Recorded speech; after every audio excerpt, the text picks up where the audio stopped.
Okay, this is a 2008, I believe, Yamaha 150 4-stroke. I have put a new lower unit on it. I ran it about 5 hours, changed the foot oil, and now I've run it another 5 hours, so this foot has had about 10 hours on it. I've already previously listed this.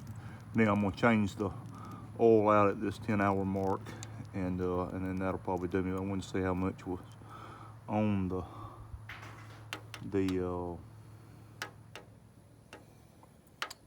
that's the, I don't know if that's good, bad, or normal, but that's how much is on.